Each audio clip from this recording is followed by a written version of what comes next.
ॐ देवीं वाचमजनयन्त देवाः तां विश्वरूपाः पशवो वदन्ति सा नो मन्द्रेशमूर्जन्दुहाना धेनुर्वागस्मानुपसुष्टुतैतु। गुरुर्ब्रह्मा गुरुर्विष्णुः गुरुर्देवो महेश्वरः गुरुः साक्षात् परब्रह्म तस्मै श्रीगुरवे नमः।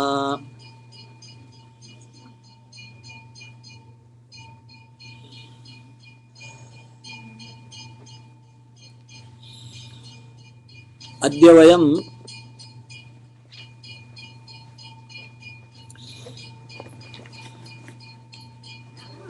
परमहंस परिव्राजकाचार्यवर्याणां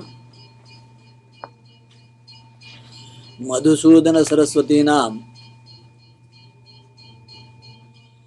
प्रस्थान भेद इति लघु प्रबन्धस्य चिन्तनं कुर्मः। तदर्थं वयं सर्वे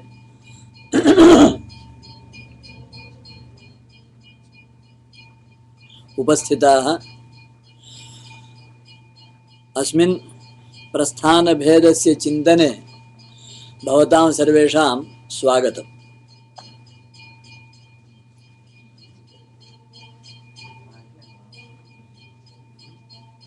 सर्वेषां हस्ते पुस्तकम् अस्ति चेत् पठामः। पठनेन यत्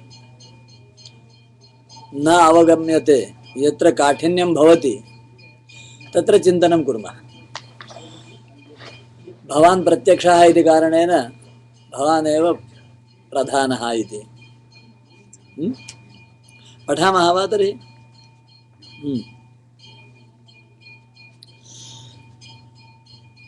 अथ सर्वेषां शास्त्राणां भगवति एव तात्पर्यं साक्षात् परम्परया वा इति समासेन तेषां प्रस्थानभेदः अत्र उद्दिश्यते।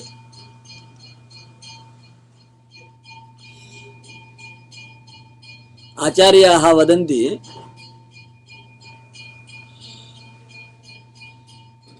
सर्वेषां शास्त्राणां परमतात्पर्यं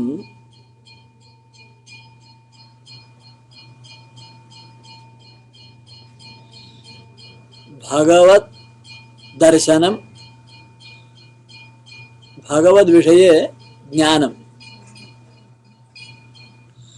तत्र कानिचन शास्त्राणि साक्षात् भगवद्दर्शनाय उपयोगीनि भवन्ति, कानिचन शास्त्राणि परम्परया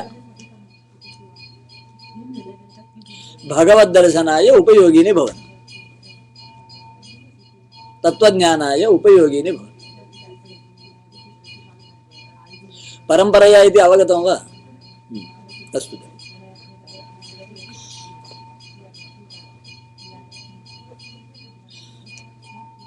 भगवति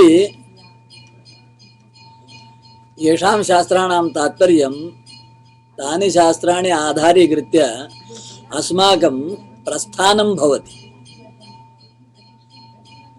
तस्मात् ग्रन्थस्य नाम प्रस्थानभेदः।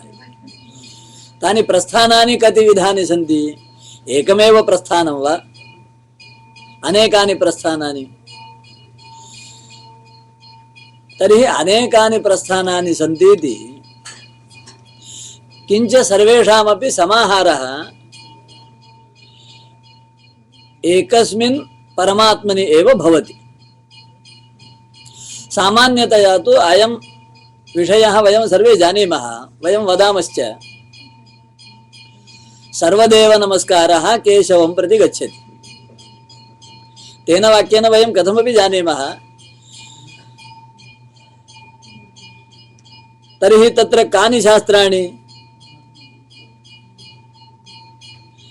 तदग्रे वदन्ति। ऋग्वेदः, यजुर्वेदः, सामवेदः, अथर्ववेदः इति चत्वारः वेदाः।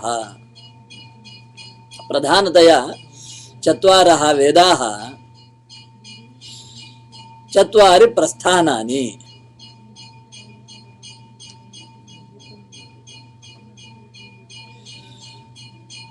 ऋग्वेदस्य अभ्यासेन परमात्मबोधो भवति, यजुर्वेदस्य अध्ययनेन परमात्मबोधो भवति, सामवेदस्य अध्ययनेन परमात्मबोधो भवति, अथर्ववेदस्य च अध्ययनेन परमात्मबोधो भवति इति इमानि चत्वारि प्रस्थानानि प्रधानानि अग्रे वदन्ति। वेदस्य अध्ययनेन परमात्मबोधः भवति सत्यं, किञ्च वेदस्य बोधः कथं? किं ऋग्वेदस्य पुस्तकं हस्ते गृह्णीमः तेन ऋग्वेदः ज्ञायते वा? यजुर्वेदस्य केवलं पुस्तकदर्शनेन यजुर्वेदबोधो भवति वा? तर्हि न। तर्हि वेदस्य बोधार्थं किम् आवश्यकम्? तत् वदन्ति शिक्षा, व्याकरणं, निरुक्तं, छन्दः, ज्योतिषं, कल्पः इति वेदाङ्गानि षट्। इमानि वेदाङ्गानि वेदस्य बोधाय उपकारकाणि भवन्ति। एतैः अङ्गैः वेदस्य सम्यक् परिचयः, सम्यक् बोधः भवितुमर्हति।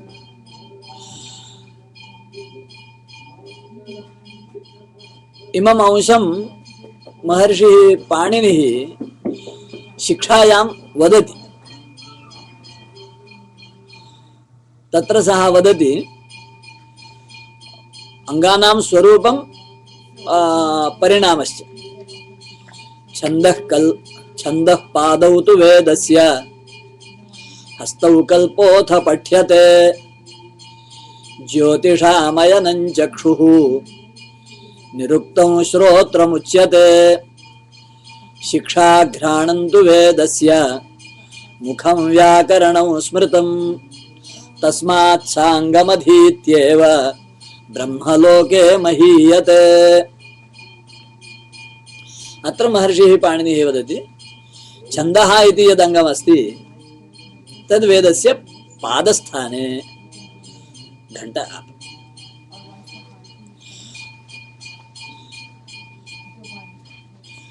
कल्पशास्त्रम् इति यदस्ति, कल्पसूत्राणि, तानि वेदस्य हस्तस्थाने भवन्ति। अनन्तरं ज्योतिषशास्त्रं वेदस्य नेत्रस्थाने, ज्योतिषाम् अयनं चक्षुः, निरुक्तशास्त्रं वेदस्य श्रोत्रस्थाने, कर्णस्थाने, नासिकास्थाने शिक्षाशास्त्रं, मुखस्थाने व्याकरणशास्त्रम्। एवं षट् अङ्गानि वेद बोध परंपरया परमात्म बोधकानि भवन्ति।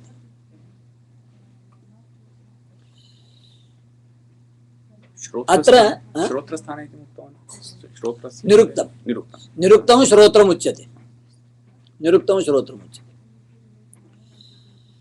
एवं दश प्रस्थानानि एतावता सम्पन्नानि। अग्रे इतोपि चत्वारि। तत्र एकं पुराणविद्या, द्वितीयं न्यायविद्या, तृतीयं मीमांसाद्वयं, चतुर्थं धर्मशास्त्रम्। एवं चत्वारि प्रस्थानानि परंपरया वेदार्थ उपबृंहण द्वारा परमात्म तत्व प्रतिपादकानि अथवा बोधकानि भवन्ति।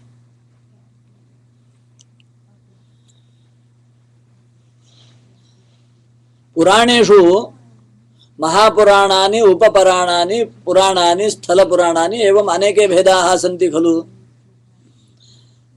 तस्य समाधानाय वदति उपपुराणानामपि पुराणे अन्तर्भावः। शास्त्रेषु अपि अनेकानि शास्त्राणि भवन्ति, यथा कणादस्य वैशेषिकशास्त्रं। भवान् केवलं न्यायशास्त्रमेव उक्तवान्, तर्हि वदति वैशेषिकशास्त्रस्यापि न्यायशास्त्रे एव अन्तर्भावः। तद्वदेव मीमांसा इति कथनेन वेदान्तशास्त्रमपि संगृहीतं भवति। धर्मशास्त्रं नाम किं जिज्ञासा भवति। तदर्थं वदति मुख्यत्वेन धर्मशास्त्रम् इत्यस्य अर्थः स्मृतिग्रन्थाः। धर्मशास्त्रं तु वै स्मृतिः इति स्मार्तवचनं प्रसिद्धं। किञ्च यानि अन्यानि शास्त्राणि वा अन्ये ग्रन्थाः वा अन्याः विद्याः वा समुपलभ्यन्ते, किं तेषां सर्वेषामपि अत्र अन्तर्भावः भवति वा? तर्हि धर्मशास्त्रे एव बहूनाम् अन्तर्भावः भवति इति अत्र आचार्यः प्रतिपादयति। तर्हि धर्मशास्त्रे केषां केषाम् अन्तर्भावः? महाभारतस्य, रामायणस्य। यद्यपि महाभारतरामायणौ इतिहासौ, किञ्च तेषां परमतात्पर्यम् इतिहासकथने नास्ति, चरित्रकथने अपि नास्ति, कथाकथने तु नास्त्येव नास्ति। तेषां परमतात्पर्यं धर्मकथने एव अस्ति इति कारणेन महाभारतरामायणौ अपि धर्मशास्त्र अन्तर्भूतौ। ततश्च सांख्यशास्त्रं महर्षेः कपिलस्य, योगशास्त्रं महर्षेः पतञ्जलेः, पाशुपतं शैवदर्शनमिति। तथैव वैष्णवानां पाञ्चरात्रं, वैखानसं, भागवतं, सात्वतमिति। तेषामपि सर्वेषाम् अन्तर्भावः धर्मशास्त्रे एव भवति इति कृत्वा विद्याः कति सन्ति? 14 विद्याः। एवम् अहं वदामि इत्येव न आचार्यः वदति, अहं यद् वदामि तदेव पुरा महर्षिः याज्ञवल्क्यः अवदत्। महर्षिः याज्ञवल्क्यः स्मृतिग्रन्थे एवं वदति, पुराण न्याय मीमांसा धर्मशास्त्रांग मिश्रिताः वेदास्थानानि विद्यानां धर्मस्य च 14। भारतीयानां विद्याः कति सन्ति? तर्हि 14 विद्याः। अस्माकं लौकिकजीवने अपि अस्य अन्तर्भावः कथञ्चन भवति।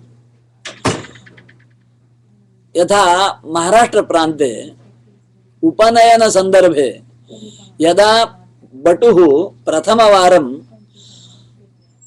मातुः समीपे भिक्षां याचते, तदा माता तम् आशिषं वदन् किं वदति? 4 वेद 6 शास्त्र 18 पुराण पठता भव। तात्पर्यं किम्?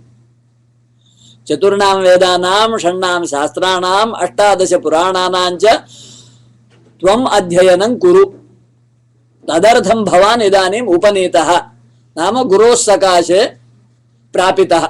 उपनयनम् इत्यस्य तात्पर्यं गुरोः सकाशे प्रापणम्।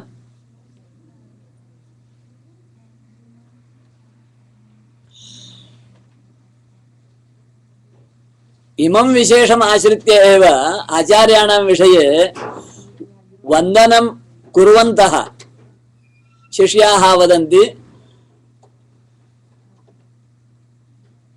श्रुतिस्मृतिपुराणानामालयं करुणालयं नमामि भगवत्पाद शंकरं लोकशंकरं। श्रुतिस्मृतिपुराणानाम् आलयं। भगवान् शंकराचार्यः सर्वज्ञकल्पः इति सर्वेषां भारतीयानां विश्वासः, श्रद्धा। कुतः? काश्मीर क्षेत्रे सरस्वती पीठे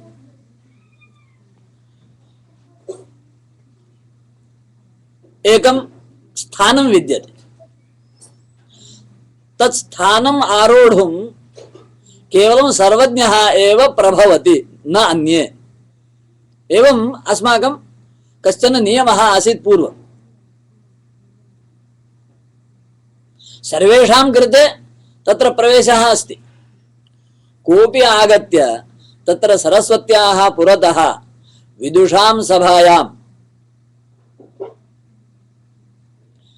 सर्वासु विद्यासु यदि अप्रतिहतं पाण्डित्यं पारंगतत्वं च प्रदर्शयति,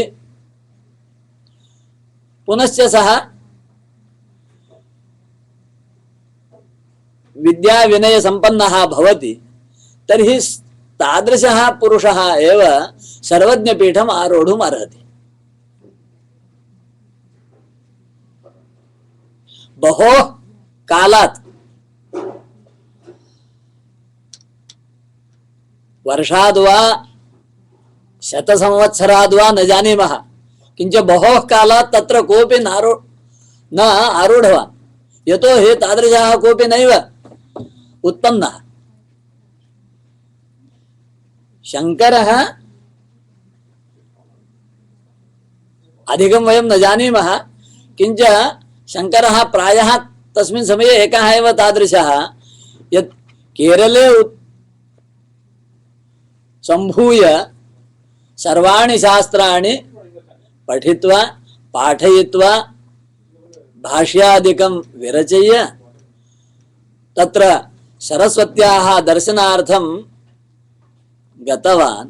तत्र सभायां सर्वेषां समाधानमपि अकरोत्।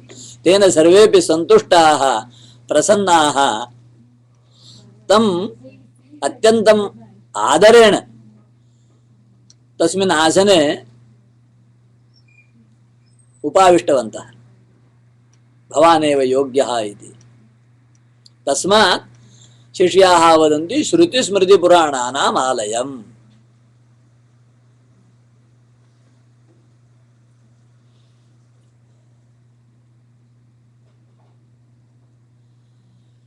यतो हि एताः विद्याः श्रुतयः, श्रुतयः नाम चत्वारः वेदाः, स्मृतयः नाम यत् धर्मशास्त्रे ये ग्रन्थाः आगताः ते सर्वेपि स्मृतयः, पुराणं पुराणे अन्तर्भूताः।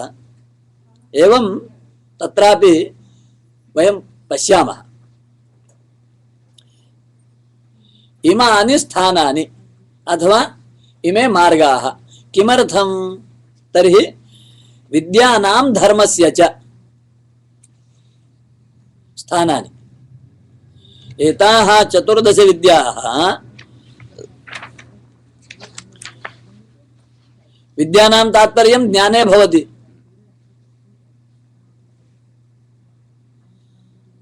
तर्हि ज्ञानप्राप्तये इमाः 14 विद्याः, तथैव धर्मस्य अवबोधाय च इमाः 14 विद्याः इति।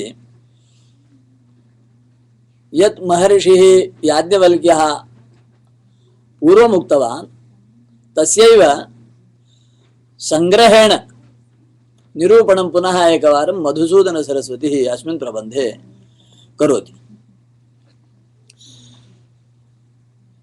एताः एव 14 विद्याः चतुर्भिः उपवेदैः सह मिलिताः 18 संख्याकाः भवन्ति। तेन केचन वदन्ति खलु 18 विद्याः सन्ति इति।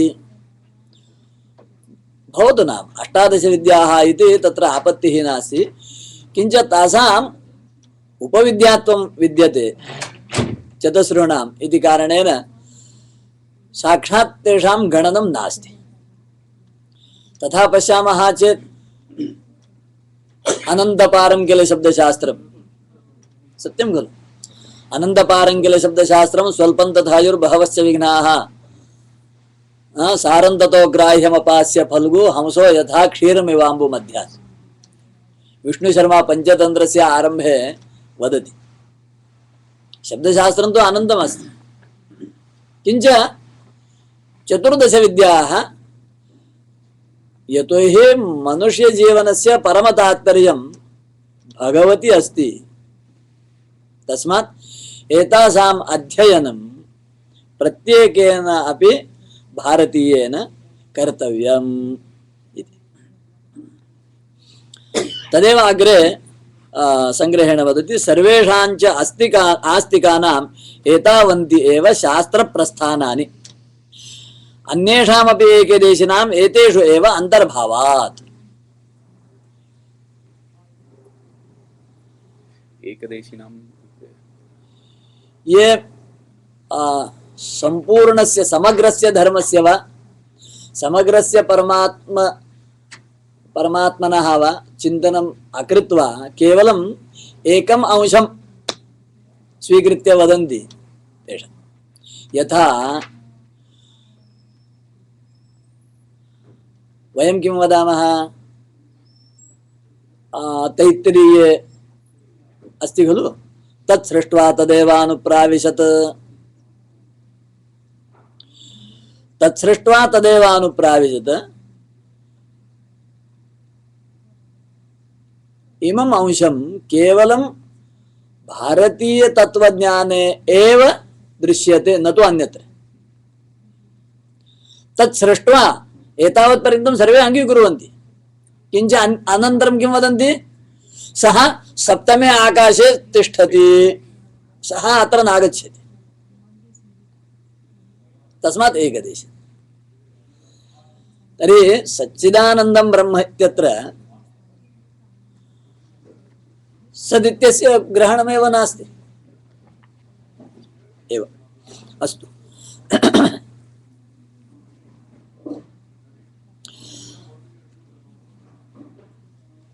ये आस्तिकाः तेषां सर्वेषामपि एतावन्ति एव शास्त्रप्रस्थानानि मार्गाः सन्ति इति। पुनः अत्र प्रश्नः पूर्वपक्षः कृतः, ननु नास्तिकानामपि प्रस्थानान्तराणि सन्ति खलु।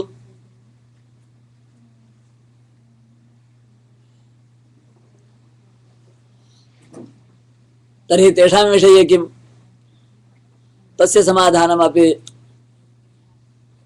वक्तुम् अग्रे वदन्ति। यथा नास्तिक प्रस्थानेषु प्रथमं भवति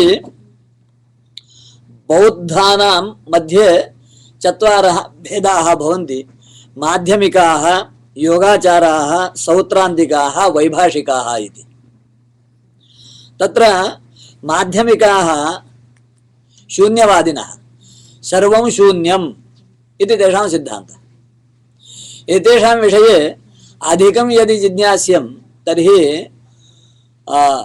सर्वदर्शनसङ्ग्रहे प्रत्येकस्यापि दर्शनस्य स्वतन्त्रतया संग्रहेण चिन्तनम् अस्ति।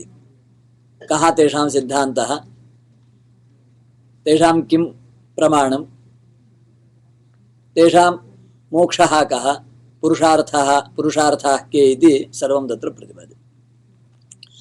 शून्यवाद ते माध्यमिकाः, तेषाम् एकं प्रस्थानमस्ति, सर्वं क्षणिकम् एवं वदन्तः केचन योगाचाराः, तेषामपि एकं प्रस्थानमस्ति, सर्वं विज्ञानम् इति सौत्रान्तिकानाम् एकं प्रस्थानमस्ति। तथैव सर्वं दुःखम् इति वैभाषिकाणाम् एकं प्रस्थानमस्ति।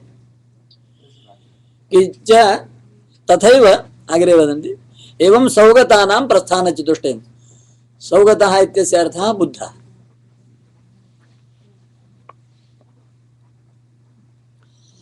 चार्वाकाणाम् एकं प्रस्थानमस्ति, देहात्मवादः। तस्मादेव ते वदन्ति खलु भस्मीभूतस्य देहस्य पुनरागमनं कुतः। एवं देहात्मवादम् एकं प्रस्थानं चार्वाकाणां। तथैव जैनानाम् एकं प्रस्थानमस्ति, दिगम्बराणां। दिगम्बरः नाम जैनः। अत्र तेषां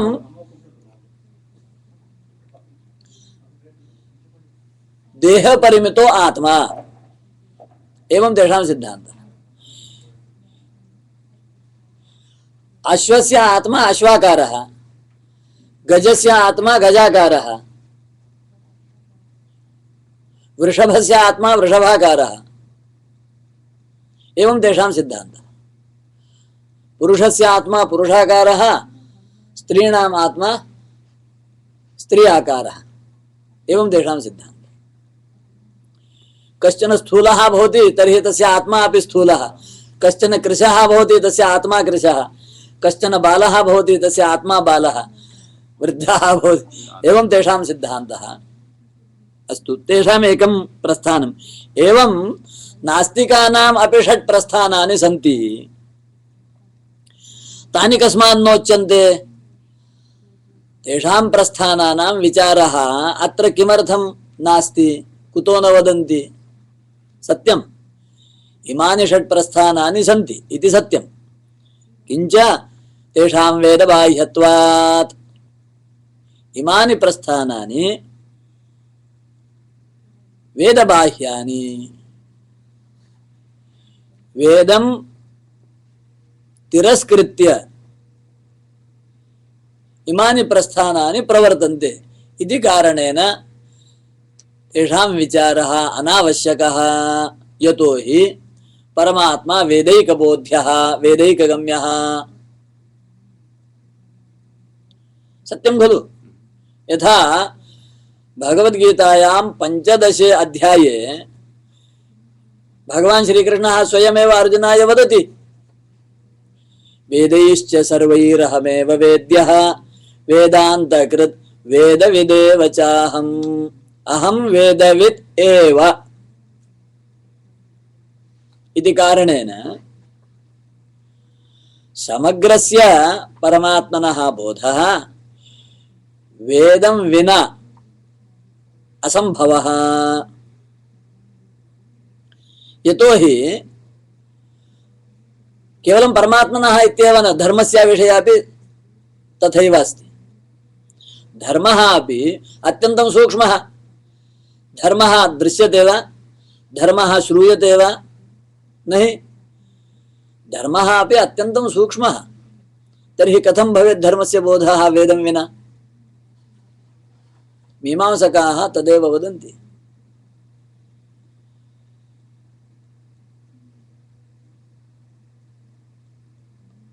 प्रत्यक्षेण अनुमित्यावा यस्तूपायो न बुध्यते एनं विदन्ति वेदेन तस्माद् वेदस्य वेदता। प्रत्यक्ष साहाय्येन, अनुमान साहाय्येन, उपमान इत्यादि अन्य साहाय्येन वा येषां पदार्थानां बोधः न भवति, तेषां पदार्थानां बोधः वेदेन भवति इति वेदस्य वेदता। वेद इत्यस्य अर्थः एव ज्ञानं खलु?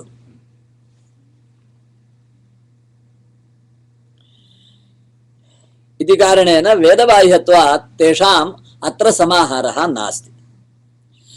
म्लेच्छादि प्रस्थानवत् परंपरयापि पुरुषार्थानुपयोगित्वात्।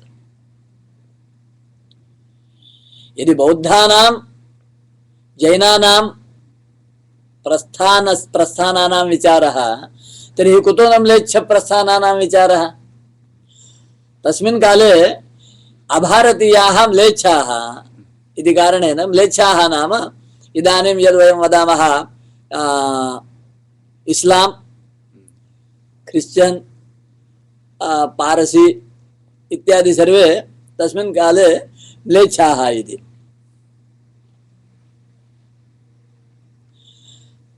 तेषां यथा वयं विचारं न कुर्मः तथैव यद्यपि एते भारतीयाः संस्कृतेन वदन्ति,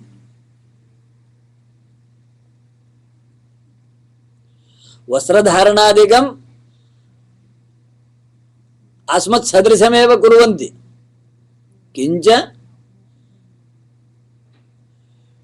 वेदं तिरस्कृत्य वदन्ति, सर्वं शून्यम् इति वदन्ति, सर्वं क्षणिकम् इति वदन्ति, इति कारणेन पुरुषार्थान् उपयोगित्वात् धर्म अर्थ काम मोक्ष एते चत्वारः पुरुषार्थाः इति वेदात् एव वयं ज्ञातवन्तः। पुरुषार्थ चतुष्टय साधनमेव अस्माकं लक्ष्यं भवति। तत्र एतेषां साक्षात् सम्बन्धः नास्ति, परम्परया अपि सम्बन्धो नास्ति, किञ्च पुरुषार्थ विघातकानि एतानि दर्शनानि भवन्ति।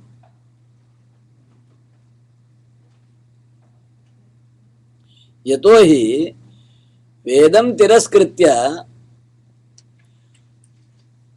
सर्वाः मर्यादाः त्यक्त्वा इमानि दर्शनानि चलन्ति इति कारणेन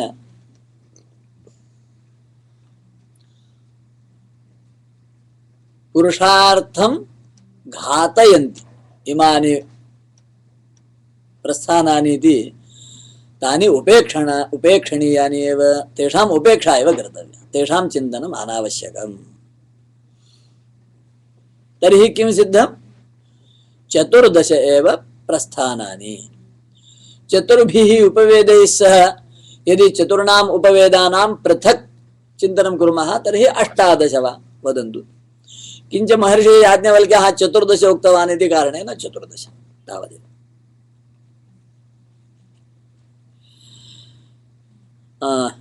अग्रे तदेव वदन्ति, इह च साक्षात् वा परम्परया वा पुमर्थोपयोगिनां वेदोपकरणानामेव प्रस्थानानां भेदो दर्शितः, ततः न न्यूनत्वशङ्कावकाशः।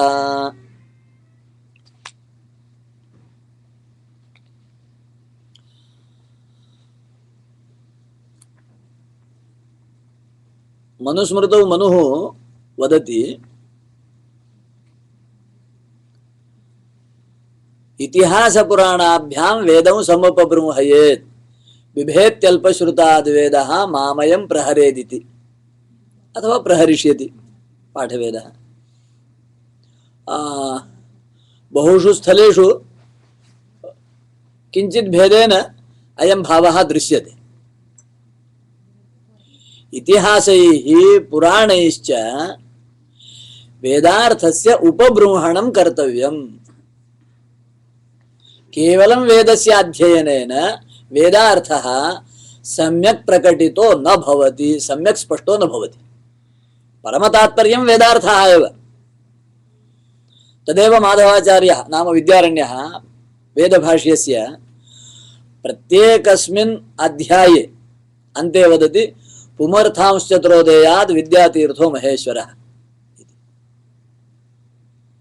आरम्भे वदति, यस्य प्रसादात् नहीं यस्य निश्वसितं वेद यो वेदेभ्योऽखिलं जगत् निर्ममेतमहं वन्दे विद्यातीर्थमहेश्वरम्। अध्यायस्य आरम्भे वदति, प्रकरणस्य आरम्भे वदति, प्रकरणस्य अन्ते वदति, वेदार्थस्य प्रकाशेन तमोहार्दं निवारयन् पुमर्थांश्चतुरोदयात् विद्यातीर्थो महेश्वरः। सः परमेश्वरः पुमर्थांश्चतुरः देयात् इति। एवं सर्वैः अंगैः उपांगैः उपविद्याभिः वेदार्थः एव उपबृंहणीयः। वेदार्थः नाम परमेश्वरः, वेदार्थो नाम धर्मः। वेदार्थः एव धर्मः, वेदार्थः एव परमेश्वरः। तस्मात् न न्यूनत्वशङ्कावकाशः। अधिकसंख्या अपि न वक्तव्या, न्यूनसंख्या अपि न वक्तव्या इति संख्याकथने शास्त्रकाराणां तादृशी निष्ठा भवति।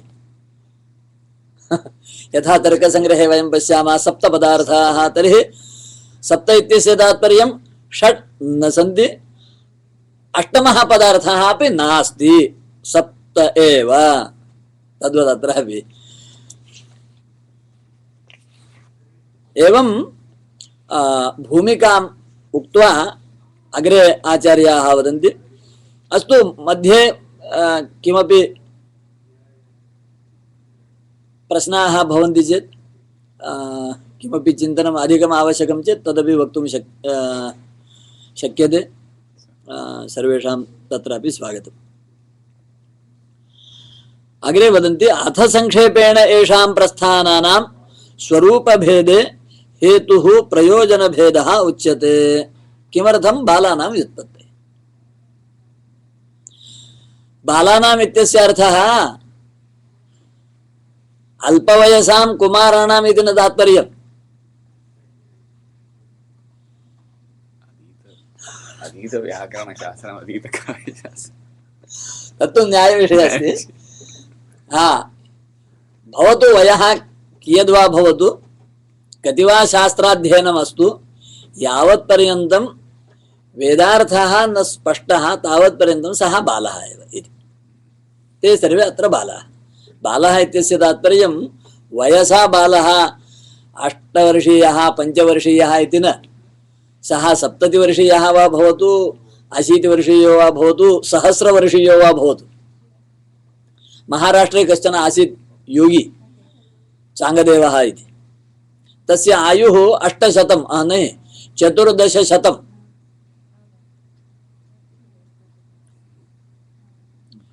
1400 वर्षीयः सः महासिद्धः।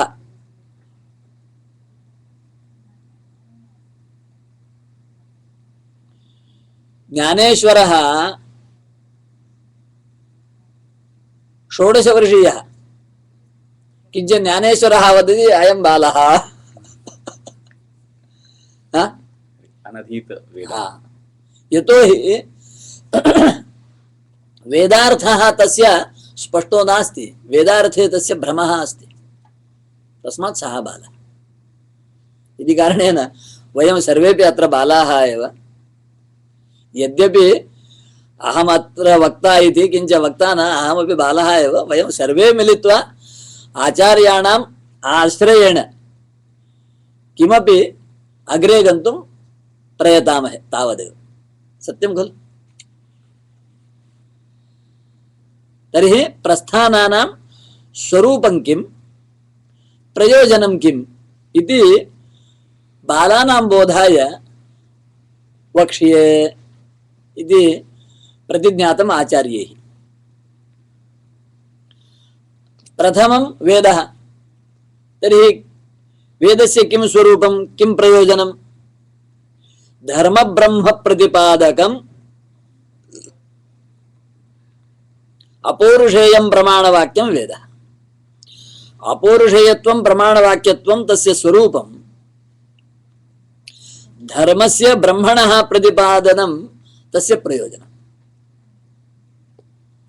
धर्मस्य ब्रह्मणः च प्रतिपादनं कर्तुं सर्वसमर्थः कः? केवलं वेदः एकः एव, न अन्यः। तर्हि वेदस्य स्वरूपं कथं? पुनः विशेषेण वदति, स च मन्त्रब्राह्मणात्मकः। यथा महर्षिः आपस्तम्भः वदति, मन्त्रब्राह्मणात्मको मन्त्रब्राह्मणं वेदो नामधेयम् इति किमपि तस्य वाक्यमस्ति महर्षेः आपस्तम्भस्य। स्मरति वा? किं वाक्यं तत्? मंत्रब्राह्मणात्मको वेदः इति तस्य तात्पर्यं। वाक्यं न स्मरामि, अस्तु। तर्हि मन्त्रत्वं नाम किं, ब्राह्मणत्वं नाम किं? मन्त्रब्राह्मणयोः भेदः कः? तदर्थं वदति, अनुष्ठानकारकभूत द्रव्यदेवता प्रकाशकत्वं मन्त्रत्वम्। अनुष्ठानार्थं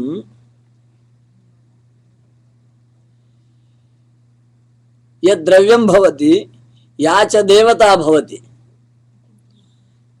तयोः द्वयोः प्रकाशनं येन वेदेन भवति, सः वेदः मन्त्ररूपः।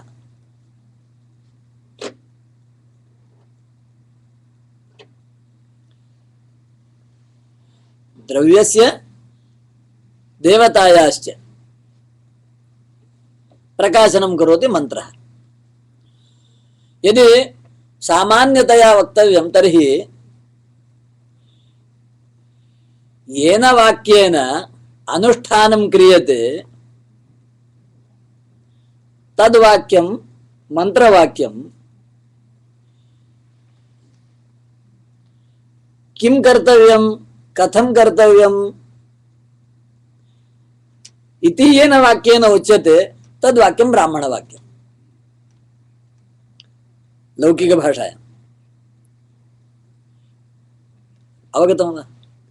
प्रक्रिया प्रक्रिया प्रक्रिया येषु भवति तद् ब्राह्मणं यत् उपयुज्यते सः मन्त्रः। यत्र क्षीरः अस्ति अहं पिबामि चमसः इति तत्र तेन अहं यत् पिबामि। यथा एकम् उदाहरणं वदामि। महाभिषेके इति कश्चन प्रकरणमस्ति। यः राजा सम्राट् भवितुम् इच्छति तस्य कृते कश्चन विधिः शास्त्रेण प्रतिपादितः, वेदेन प्रतिपादितः। महाभिषेके इति तस्य नाम। तत्र अनेकानि द्रव्याणि अनेके विशेषाः भवन्ति। तत्र सुराकंसं हस्ते आदधाति स्वादिष्ठया मदिष्ठया इति मन्त्रेण इति वदति। तर्हि अनेन मन्त्रेण किं कर्तव्यं? तत् येन वाक्येन सूच्यते तद्वाक्यं ब्राह्मणवाक्यमिति। सोऽपि वेदः। तस्मादेव महर्षिः महेशयोगी वदति स्म, अपौरुषेयवेदस्य भाष्यमपि अपौरुषेयम्। अपौरुषेयस्य वेदस्य पौरुषेयं भाष्यं कथम्? सत्यं वेदार्थचिन्तने सति ब्राह्मणं विना किमपि वक्तुं न पारयामः।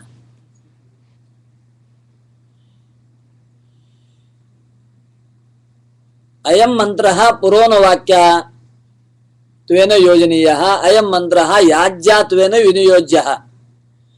इदं कथं निर्णेतुं शक्यते?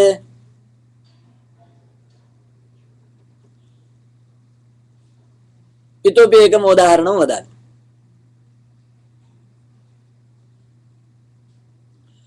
यदि कश्चन तेजस्कामः अथवा ब्रह्मवर्चसकामः यज्ञं कर्तुं प्रवर्तते, मम तेजोभिवृद्धिः भवतु, मम ब्रह्मवर्चसवृद्धिः अभिवृद्धिः भवतु इति, तर्हि तत्र स्विष्टकृत यागे, स्विष्टकृत यागः इति कश्चन यागः, स्विष्टकृत यागे को मन्त्रः वक्तव्यः? अस्य निर्णयः कः कुर्यात्?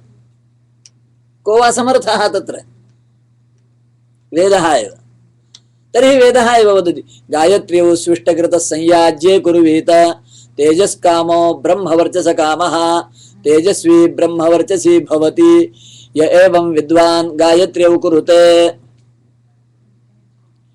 एवं ज्ञात्वा यः गायत्री छन्दस्केन मन्त्रेण होमं करोति सः तेजस्वी भवेत्, सः ब्रह्मवर्चस्वी भवेत्।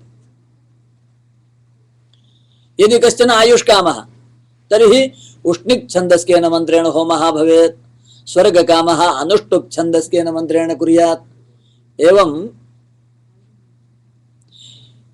इमानि वाक्यानि ब्राह्मणवाक्यानि, यत्र विधिः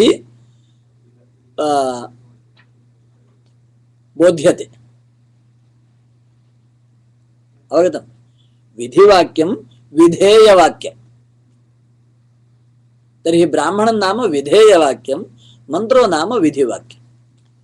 एवम् अस्तु। तर्हि ते मन्त्राः कति विधाः? मन्त्रब्राह्मणयोर्वेदनामधेयमिति कथितं खलु। तर्हि मन्त्राः कति विधाः? तर्हि वदन्ति ऋग्यजुस्सामभेदात्।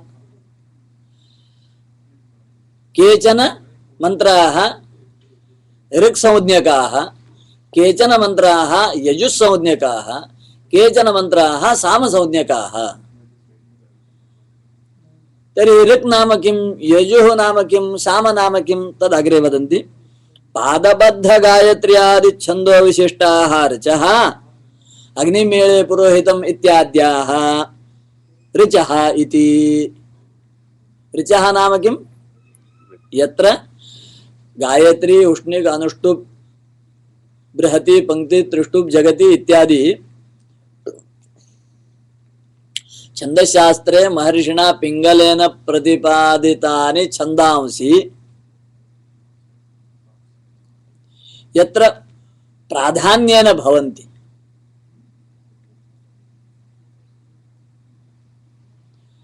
छन्दसां लक्षणं भवति, तत्र नियमो भवति, अक्षरसंख्या नियमः भवति, पादसंख्या नियमो भवति। तदेव पादबद्ध, अष्टाक्षरो वै पादः, एकादशाक्षरो वै पादः, द्वादशाक्षरो वै पादः। प्रायः पादेषु अक्षरसंख्या एषा एव प्रधानतया। गायत्री छन्दसि, उष्णिक् छन्दसि, अनुष्टुप् छन्दसि, बृहति छन्दसि, पंक्ति छन्दसि अष्टाक्षरो वै पादः। उष्णिक् छन्दसि तृतीयः पादः द्वादशाक्षरो भवति। बृहति छन्दसि अपि एकः पादः द्वादशाक्षरो भवति। पादत्रयं बृहत्यौ अपि पादत्रयं अष्टाक्षरात्मकं भवति। उष्णिक् छन्दसि पादद्वयम् अष्टाक्षरात्मकम्, एकः पादः द्वादशाक्षरात्मकः एवं भवति। त्रिष्टुप् छन्दः, त्रिष्टुप् छन्दसि एकादशाक्षरो वै पादः, जगति छन्दसि द्वादशाक्षरो वै पादः एवम्। अस्तु, तर्हि पादबद्ध गायत्र्यादि छन्दो विशिष्टाः मन्त्रः ऋक् संज्ञकाः, तेषां संग्रहः यत्र अस्ति तं वेदं ऋग्वेदम् इति लोके वदन्ति। तत्र मन्त्राणां संग्रहः यत्र भवति तस्य नाम संहिता इति भवति। ब्राह्मणस्य संग्रहः एकत्र भवति, तस्य नाम ब्राह्मणम् इत्येव भवति। यजुर्वेदे पुनः शुक्लयजुर्वेदे तु एषः एव नियमः। कृष्णयजुर्वेदे किञ्चित् पार्थक्यं दृश्यते।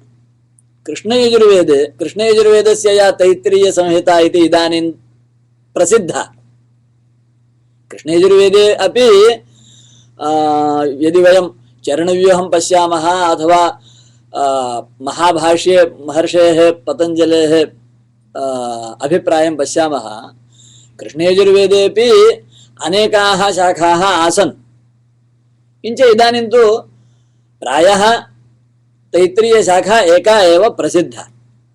इदमिदानीं पुनः कठशाखा ततश्च मैत्रायणी शाखा इति तासामपि अध्ययनं केचन कुर्वन्तः दृश्यन्ते, तदर्थं प्रयासः अपि चलति। अस्तु, तर्हि तत्र को विशेषः इत्युक्तौ तैत्तिरीयसंहितायां ब्राह्मणम् अपि संहितान्तर्गतभूतम् अस्ति।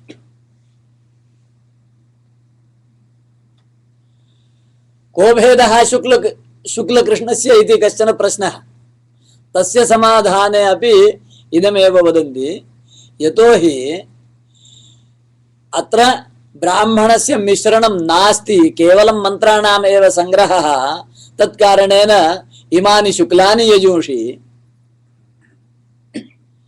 तत्र पुनः मन्त्रैः सह ब्राह्मणस्यापि संयोगकारणेन कृष्णत्वमिति एवं कश्चन विशेषः तत्र अस्ति। तथापि पुनः पृथक् ब्राह्मणम् अस्त्येव। अग्रे पुनः एषः सर्वोपि विषयः अस्त्येव। सामानि कानि तर्हि वदन्ति, साम्नां स्वातन्त्र्यं नास्ति, ताः एव ऋचः। ताः इत्यस्य तात्पर्यं ऋचः, पूर्वं ऋचः इति अस्ति खलु, ताः एव ऋचः यदा गीतिविशिष्टाः भवन्ति तदा सामानि इति वदामः। सामवेदस्य ग्रन्थेषु वदन्ति ऋच्यूढं साम गीयते, ऋचाम् आधारेण एव साम्नां गानं भवति इति। अस्तु, यजुषां लक्षणं किं तर्हि वदति तदुभय विलक्षणानि यजुषि, नाम ये मंत्राः ऋचां येषाम् अन्तर्भावः न भवति, सामसु येषाम् अन्तर्भावः न भवति, अवशिष्टाः सर्वे मंत्राः यजुंषि इति। तस्मात् अथर्वसंहितायाम् अधिकास्तु ऋचः एव, किंच क्वचित् यजुंषि अपि भवन्ति, यतोहि तत्र छन्दसां स्पष्टत्वं नास्ति। ऋचां लक्षणं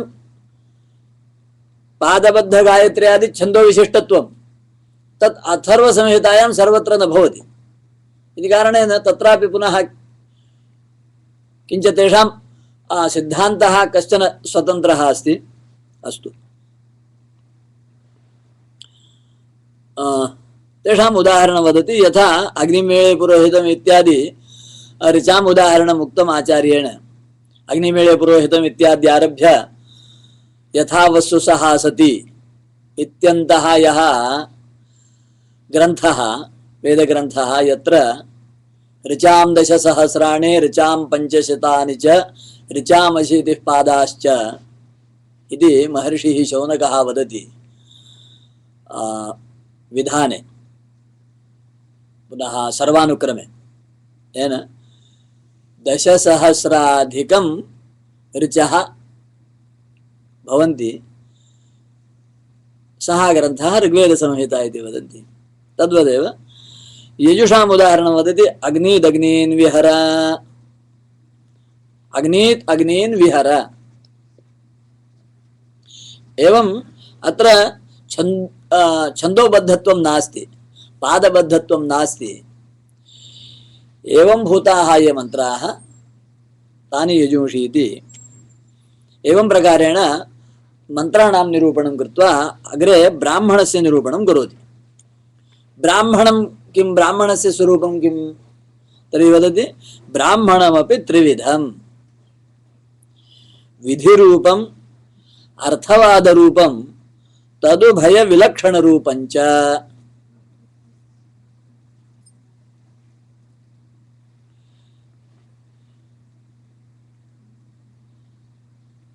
अर्थवाद इत्युक्ते अर्थं ज्ञापयति। तत्र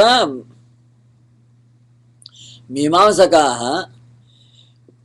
यस्य वेदभागस्य साक्षात् यज्ञे विनियोगो न भवति तेषां वेदमन्त्राणाम् अथवा तस्य वेदभागस्य अर्थवादत्वम् इति। नाम केवलं प्रशंसा पराणि वा स्तुतिपराणि वा तानि वाक्यानि इति। अर्थवादविषये बहु चर्चा मीमांसाशास्त्रे अपि भवति, उभयमीमांसायां भवति। पूर्वमीमांसकाः यानि वाक्यानि अर्थवादपराणि इति वदन्ति, तान्येव वाक्यानि ब्रह्मप्रतिपादकानि तदेव प्रधानम् इति वेदान्तिनः वदन्ति।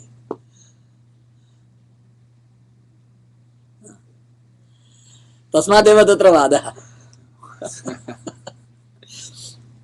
अत्र तु विधिरूपत्वम् अस्ति, किञ्चित् तत्र वादः अस्ति। अस्तु एव,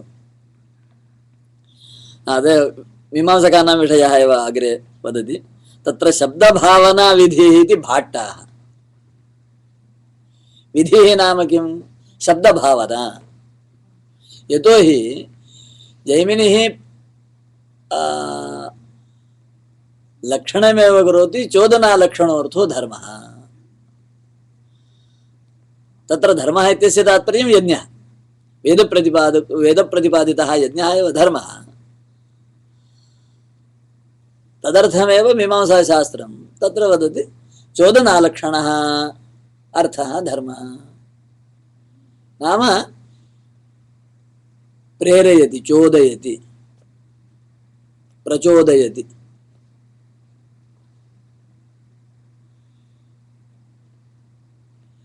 सः एव विधिः। यानि वाक्यानि यज्ञे प्रेरयन्ति तानि वाक्यानि विधिवाक्यानि, ब्राह्मणवाक्यानि। ब्राह्मणवाक्यं विधिवाक्यं, मन्त्राः नाम विधेयाः। पूर्वं मया अन्यत् कथितं प्रायः। विधिवाक्यं नैव इदानीं विधिवाक्यं ब्राह्मणं, विधेयवाक्यं मन्त्रः।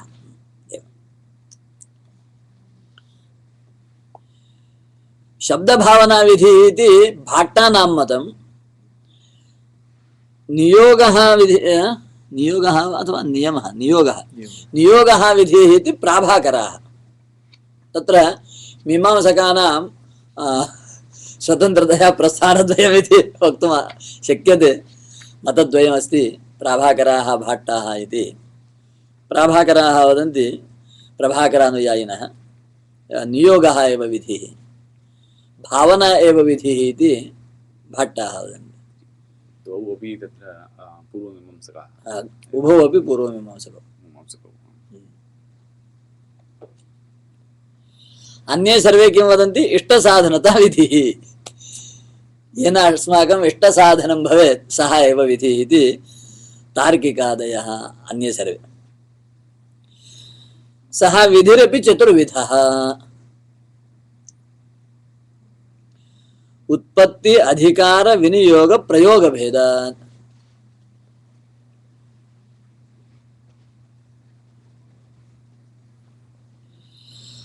तस्य स्वरूपं संक्षेपेण अत्र वदन्ति ते।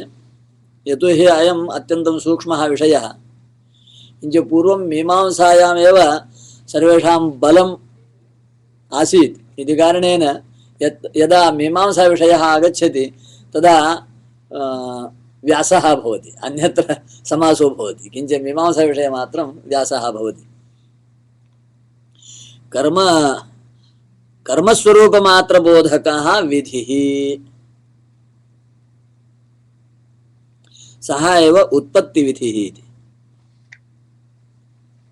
यथा आग्नेयः अष्टाकपालो भवति।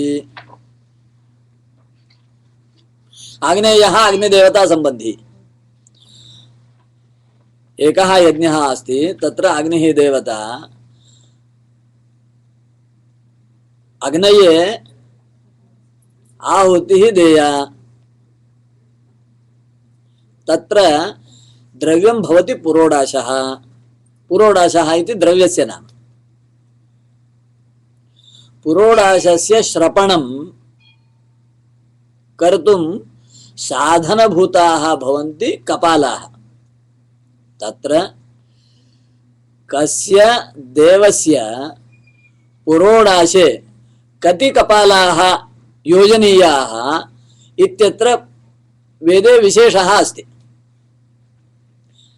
तदत्र वदन्ति। आग्नेयः अष्टाकपालो भवति। यदि आग्नेयः पुरोडाशः श्रपणीयः तर्हि सः पुरोडाशः अष्टाकपालो भवेत्। कपालः इति मृज्जातः खण्डः, भर्जितः मृत्खण्डः। मृत्खण्डः न तु मस्तकं।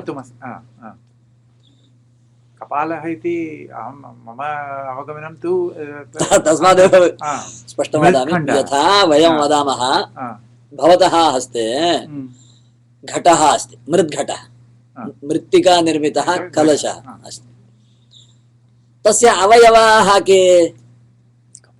तत्र कपालाः इति वदन्ति। यदि घटः भिद्यते तर्हि अनेके अवयवाः भवन्ति, तेषां संज्ञा कपालः इति भवति। कपालः इति केवलम् एषः एव कपालः इति न, सामान्यतया लोके कपालः किञ्चित् तथा नास्ति। वस्त्रे तन्तवः तटे कपालाः वस्त्रमिति तत्र तन्तूनामेव समवायः समवायः तत्र घटः कपालाः खण्डानि तदर्थम् अस्तु। तर्हि आग्नेयः पुरोडाशः अष्टाकपालो भवति, एवं विधिवाक्यं भवति। एवं ब्राह्मणस्य कश्चन भागः एवम् अस्ति। इति कर्तव्यताकस्य करणस्य यागादेः फलसम्बन्धबोधकः विधिः अधिकारविधिः। कश्चन यागः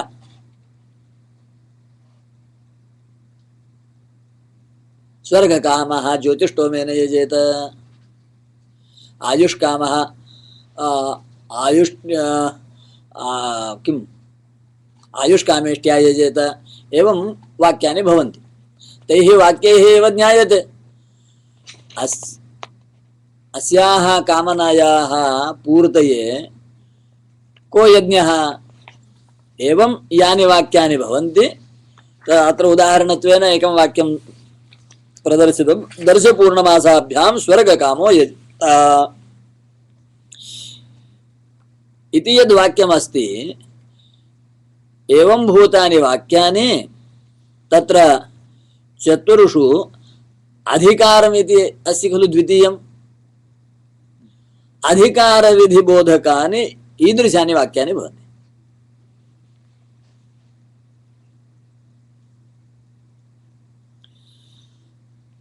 अनन्तरं तृतीयः अस्ति विनियोगः, अंगसंबंधबोधकः। साक्षात् यज्ञस्य बोधो न भवति, किंच यज्ञस्य कश्चन अंगं तस्य अंगस्य बोधः तेन वाक्येन भवति। तादृशानि वाक्यानि विनियोगविधिवाक्यानि, तानि अपि ब्राह्मणवाक्यानि एव।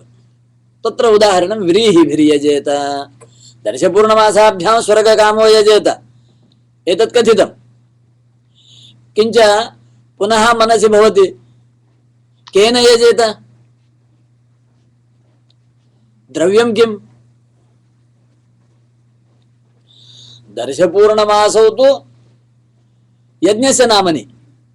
दर्शेष्टिः इति एकः यज्ञः, यः अमायां भवति, सः अमायाः एव अपरं नाम भवति दर्शः। पूर्णिमासि पौर्णमासी तु पूर्णिमा, पूर्णिमायाः एव अपरं नाम भवति पौर्णमासी। तर्हि पौर्णमास्यां यः यज्ञः भवति तस्य नाम पौर्णमासेष्टिः। दर्शेष्टिः पौर्णमासेष्टिः इति प्रतिमासे भवति।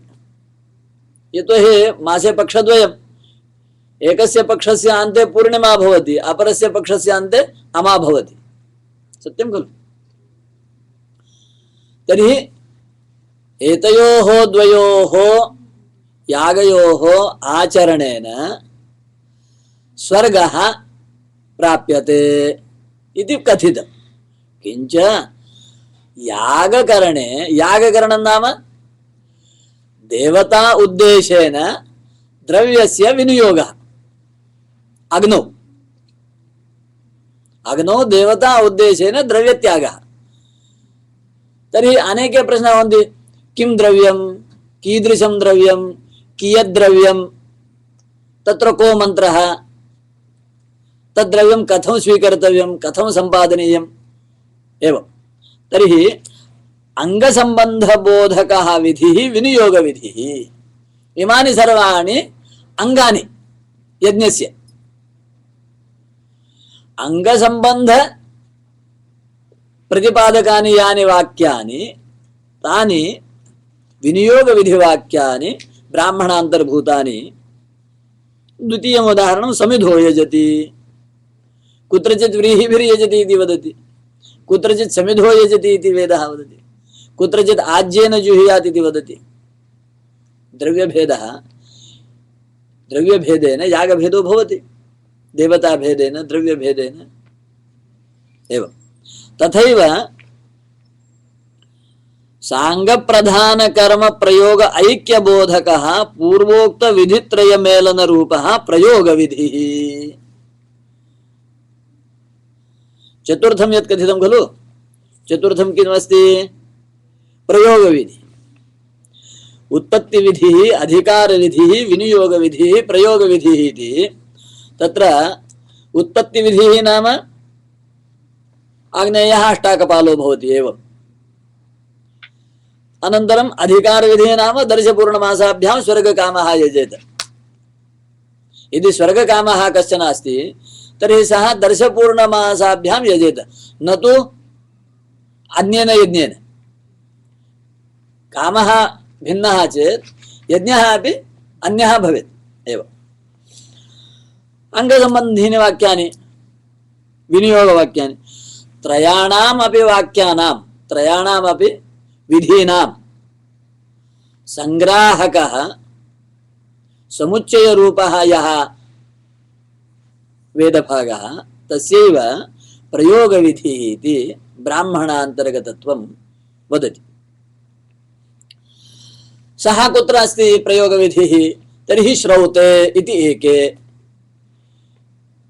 केषाञ्चन मतं प्रयोग विधिः श्रौते अस्ति। श्रौते इत्यस्य नाम श्रौतसूत्रेषु अथवा श्रौतयज्ञेषु। कल्प्ये इति अपरे।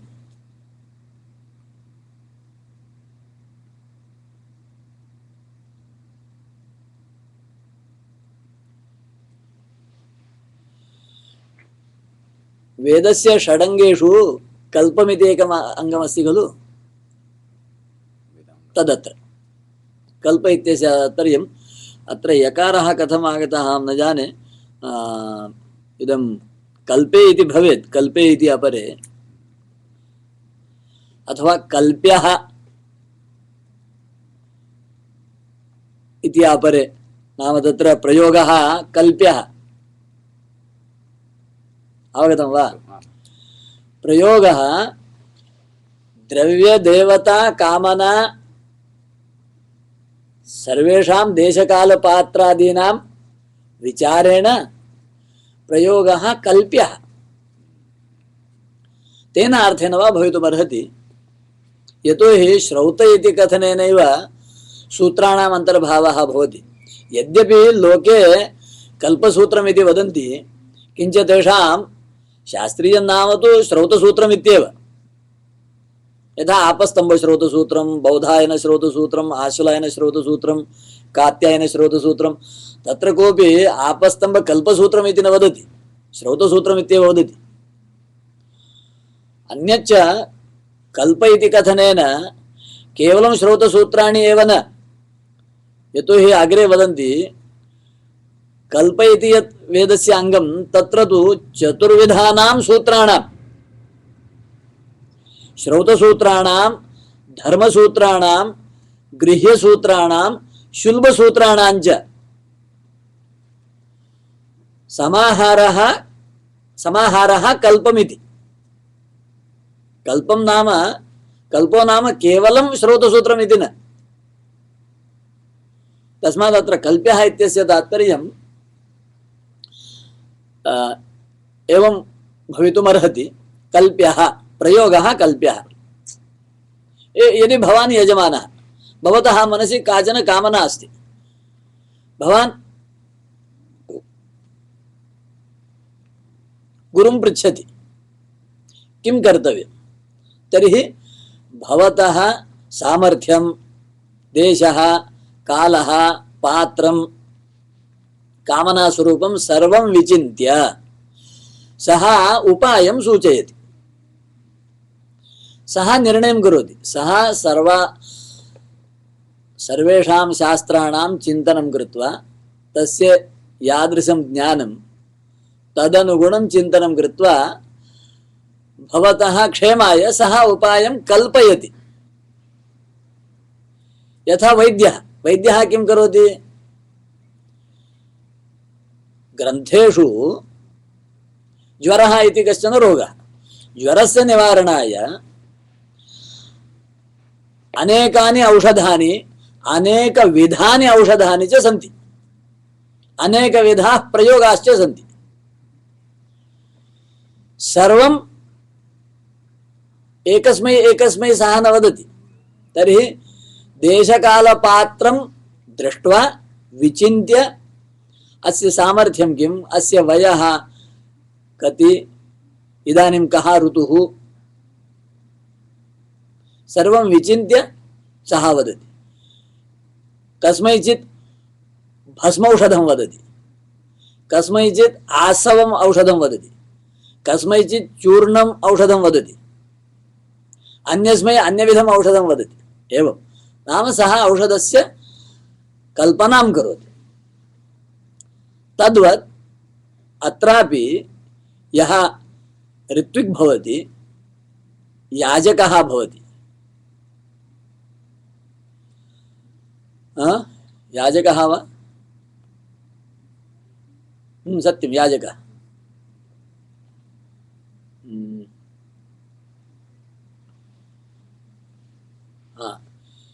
यः यज्ञं करोति सः यजकः, यः कारयति सः याजकः, याजकः, सत्यं खलु, याजकः। यथा चालकः, चलति इति चलकः इति वक्तव्यं। तर्हि चलति इति व्याकरणविषयः। किञ्च यः चालयति तं चालकं वदामि, यः चलति तं किं वदामः?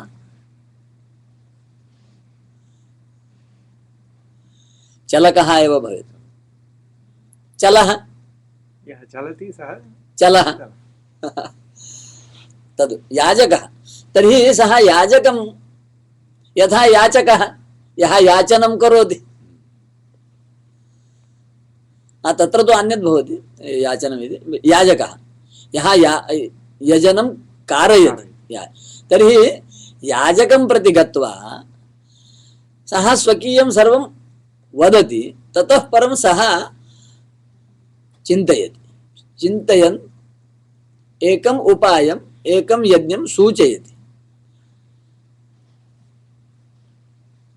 सः एव प्रयोगः भवति, सः कल्प्यः इति। तो श्रौते इत्येके, कल्प्ये इत्येके इति अपरे। अस्तु, इदं सर्वं कर्म कीदृशं भवति? तस्य कर्मणः स्वरूपं द्विविधं, गुणकर्म अर्थकर्म चेति। तत्र क्रतुकर्मकारकाणि आश्रित्य विहितं गुणकर्म। समयं पश्यतु।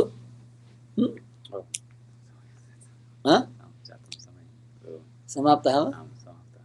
8:30पर्यन्तमेव उक्तवन्तः तत्र। अस्तु तर्हि, अस्तु तर्हि, तर्हि समापयामः वा? अस्तु तर्हि अद्य यथाशक्ति यथामति किञ्चित् विवृतम्। अत्रापि अनेके प्रश्नाः भवेयुः, समाधानं स्वचिन्तनेन पुनः कर्तुं शक्यते। अत्र यावत्पर्यन्तं मीमांसाविषयः तावत्पर्यन्तमेव काठिन्यमस्ति, अग्रे काठिन्यं नास्ति। अग्रे तु ग्रन्थाः सुलभाः एव। विषयस्तु अस्माभिः अवगन्तव्यः। विषयः कः इत्युक्तौ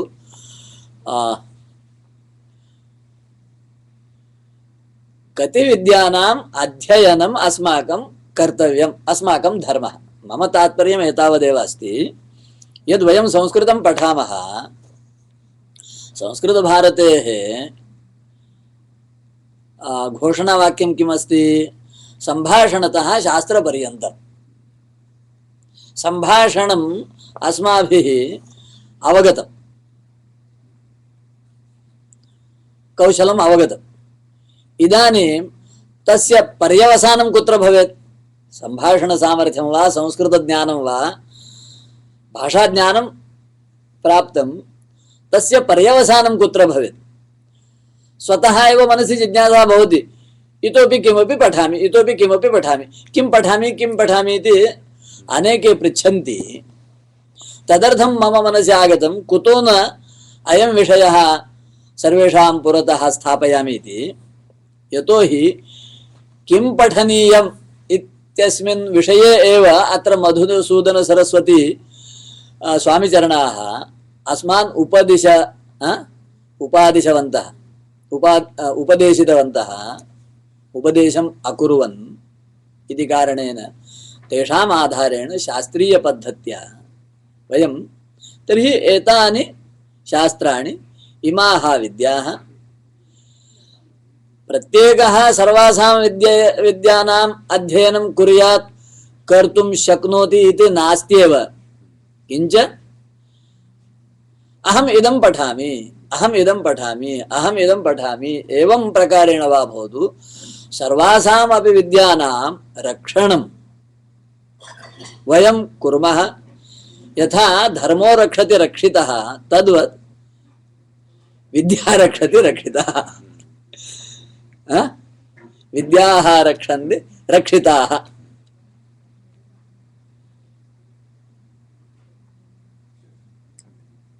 इति कारणेन विषयोऽयं स्वीकृतः। परमतात्पर्यं यतोहि वयं भारतीयाः भायां रताः भारतीयाः। भा इत्यस्य ज्ञानप्रभा सामान्यः प्रकाशस्तु भा इत्यस्य अर्थः प्रकाशः भाति प्रकाशते भायां रतः प्रकाशे रतः। यदि तत्र सूर्यप्रकाशः वा दीपप्रकाशः एव अपेक्षितः तर्हि स तु सर्वत्र विद्यते। किं पुनः भारतस्य भारतत्वं? सूर्यप्रकाशे यः प्रकाशते सः एव भारतः वा? न खलु। भारतस्य भारतत्वं भा नाम ज्ञानं, प्रकाशः नाम ज्ञानप्रकाशः। ज्ञानप्रकाशे ये रताः ज्ञानार्जने ये रताः भवन्ति ते एव भारताः। वस्तुतः भारतीयः इति वक्तुम् आवश्यकता नास्ति, भारतः। यतोहि वेदे अपि बहुत्र भारत इति सम्बोधनम् अस्ति। भारत इति अनन्तरं नाम आगतम् इति अनेके वदन्ति। यद्यपि पुराणेषु पूर्वम् अजनाभवर्षम् इति अन्यत् किमपि नाम आसीत्। प्रथमः दौष्यन्तिः, अनन्तरं दाशरथिः, अनन्तरं तृतीयः किं ऋषभस्य पुत्रः भरतः। तेषां त्रयाणाम् आधारेण भारत इति नाम जातम् इति वदन्ति। तद् अनावश्यकं। भारत इति नाम वेदे प्रसिद्धमस्ति।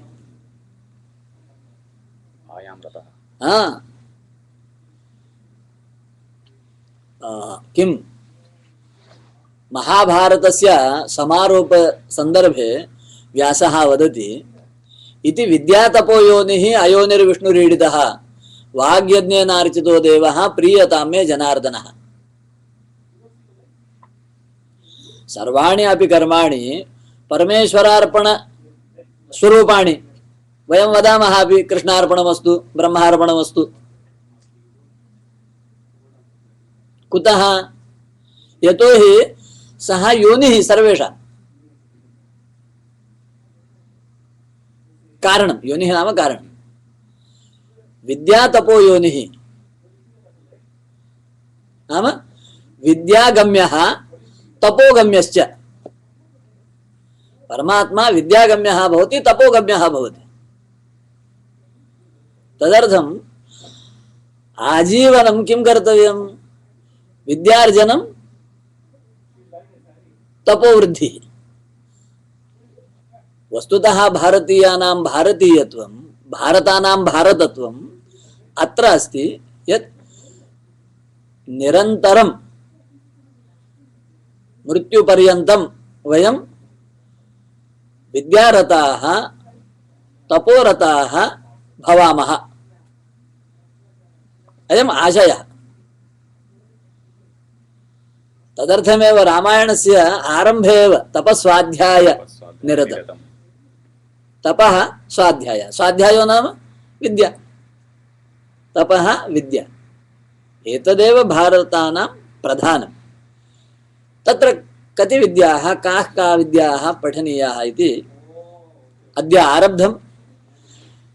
यथावकाशम् अग्रे पुनः कदाचित् चिन्तयामः। स्वयमपि सर्वे चिन्तनं कर्तुम् अर्हन्ति। कश्चन प्रश्नाः सन्ति चेत् पुनः तद्विषये अपि चिन्तनं भवेत्। इदानीं प्रार्थनामन्त्रम् उक्त्वा समापयामः। सर्वे भवन्तु सुखिनः, सर्वे सन्तु निरामयाः, सर्वे भद्राणि पश्यन्तु, मा कश्चित् दुःखभाग् भवेत्। ओम शांति शांति शांतिः। सर्वेभ्यः धन्यवादाः। शुभरात्रिः। पुनर्मिलामः। तावत् शुभमस्तु।